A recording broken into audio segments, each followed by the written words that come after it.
Густав Абрамович, давно вот эту солдатскую практически униформу не надевали? Ну, одевал последний раз 31 марта, когда мы закрывались уже, когда последних больных выписывали. Вот с тех пор уже как-то полгода прошло, да, почти полгода прошло. Такие военные госпитали, как этот, не открывают с помпой, и имен рядовых и генералов, сражающихся на передовой, никто никогда не узнает. Событие впрямь кажется рядовое. В Буинске снова открыли инфекционный стационар для больных ковидом. Не прошло и полугода с его временного закрытия. Стоило нам только расслабиться летом, вот когда уже спад пошел, мы же перестали маски носить, перестали ревакцинироваться. Все думали, что победили ковид, но, к сожалению, ковид делает свое дело. Тяжелых здесь, конечно, нет. Их пока берет Казань. Но то пока. Количество больных в Буинске за месяц скакнуло в 5 раз. Здесь лишь малая их часть, всего 11 человек. А коек будет больше 40, и скоро надо будет как-то самим держать оборону на своей территории. Люди, кстати, сами просили врачей открыть этот госпиталь. Так спокойнее. Вот живешь с заботами о семье, о доме, не сталкиваешься с проблемой. Думаешь, что все это сказки. А когда вот жизнь самых дорогих людей висит на волоске, тогда уже вот обращаешься к этим людям, которые действительно, они только когда в состоянии помочь. Именно в таких местах с наименьшей освещенностью относительно других областей мы и начинаем хотя бы косвенно судить о размерах того нечто, что к нам приближается. Буинский госпиталь лишь один из многих, вновь открывшихся в районах республики только на этой неделе. На карте военных действий уже несколько таких точек. Через пару дней устареет и она. Крупным городам не справиться со столь крупным противником.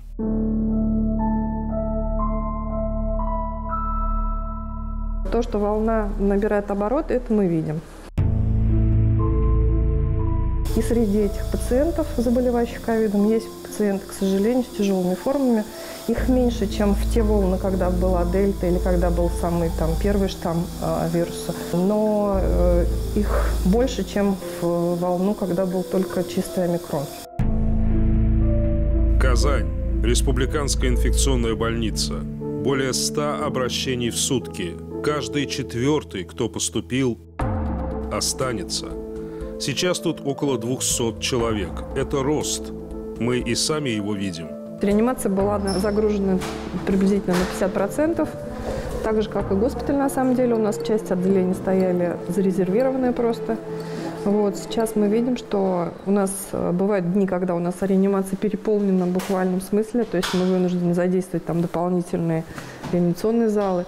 У меня не болело больно сзаду-то, а сегодня когда вот сзаду под лопатку. Это легкие, видимо, да? Ага. Сзади, да? Сзаду. Прививались когда последний раз? Не прививали, я переболела. Когда? Год назад, в сентябре.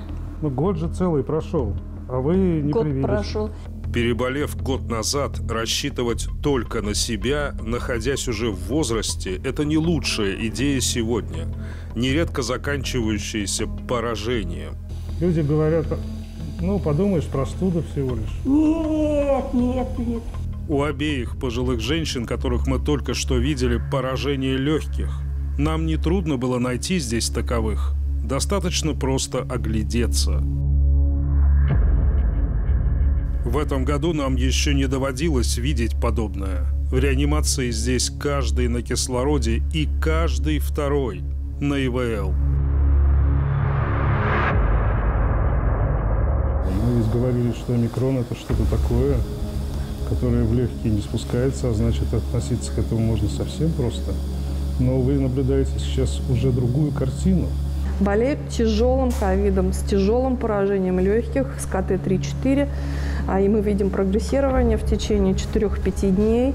От начала, как больной начал температурить и кашлять, у некоторых пациентов начинает прогрессировать заболевание с развитием 70-80% поражения легких именно ковидной пневмонией. Ну вот, внезапно они вновь появились. Очень быстрое ухудшение, поражение легких, прогрессирующее буквально в течение суток. Если утром накануне пациент вполне обходился там 5 литрами кислорода, может быть без кислорода, то через сутки утром он уже может быть на ИВЛ. То, что мы видели, конечно, совсем не значит, что каждому теперь необходимо задуматься о КТ легких при первых симптомах болезни. Далеко не каждое поражение легких вообще прогрессирует. Но реальность от вымысла все же отличать нам нужно. И реальность вот она. Это ковид. Это все еще тот самый ковид, который слишком тяжел для легких ответов. Пациентам, допустим, с легким течением ковида не рекомендуется делать рентгеновскую компьютерную томографию в широком аспекте.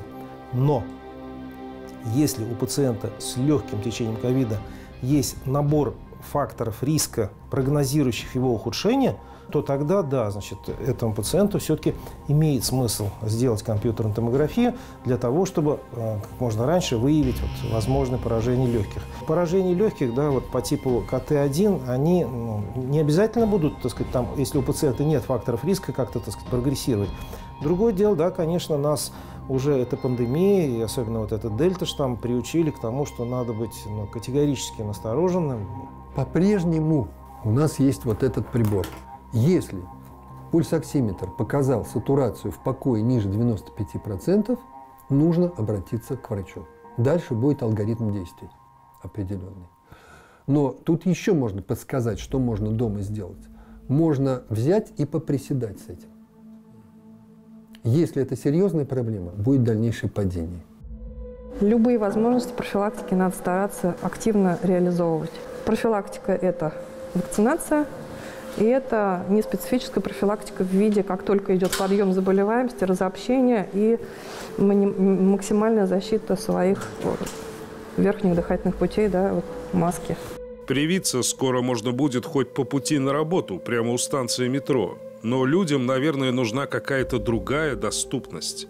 Ведь верим мы только собственным глазам, ушам и легким. Как-то у нас люди привыкли, что соседи начинают болеть, и надо идти прививаться. Парадокс, да? Хотя наоборот, надо прививаться в тот момент, когда никто не болеет. Но лишь 1 из 10 выбирает новую назальную вакцину пока. Все новое мы проверяем не на себе. Если вообще принимаем что-то новое. В поликлиниках как-то особо видны эти жертвы нефильтрованного интернета. Люди без масок сидят, мы видим, так спокойно, хорошо, да? Даже в кабинет неотложной помощи, где принимают больных с признаками ОРВИ, люди сидят без масок. Каждый раз делаешь замечание, заставляешь людей защищать себя и защищать окружающих. Хотелось бы людям сказать, что вы берегите окружающих и берегите врачей.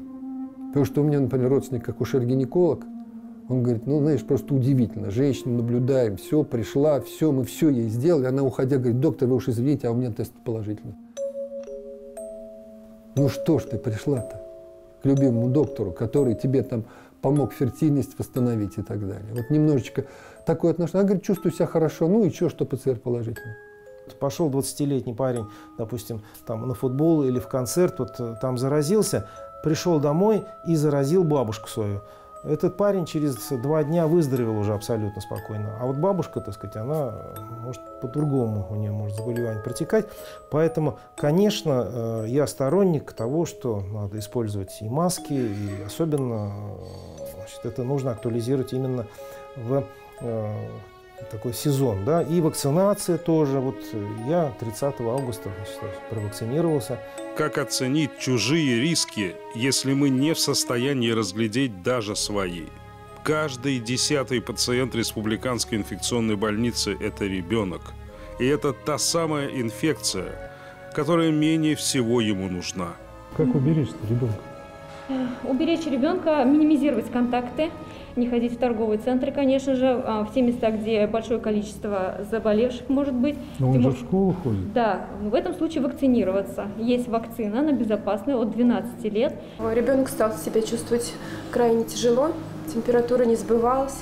Он вчера прям бездыханный был. Вчера лежал под капельницей? Да. Вчера лежал под капельницей, был очень вялый. Да. Вот у него была дома. Мы поступили с 40 температурой, совершенно просто бездыханными. Вот видите, а сегодня он разговаривает, благодаря докторам. Лучше вот в больнице кто лежит, сразу вакцину надо делать. Додуматься надо. Нет, это я по дурачеству говорю, может быть, кто знает. Но люди обеспечены были бы, что вышли бы уже здоровыми. К сожалению, вас общество уже само взяло и принудительно вакцинировало своим вирусом, понимаете? Вот хорошо бы, если бы государство могло бы привить вас нормальной, хорошей вакциной.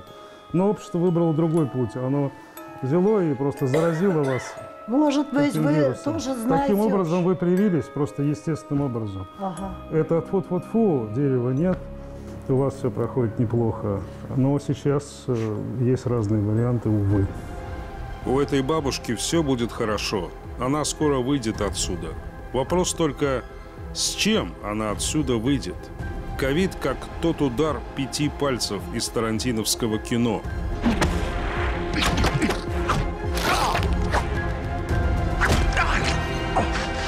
Кто-то упадет не сразу, а лишь после того, как сделает несколько шагов. Поражение. Вот с чем выйдет общество из этой истории, которая еще далеко до завершения. Мы не поняли смысл прочитанной книги. Мы отрицаем сам факт того, что в ней есть какой-то смысл.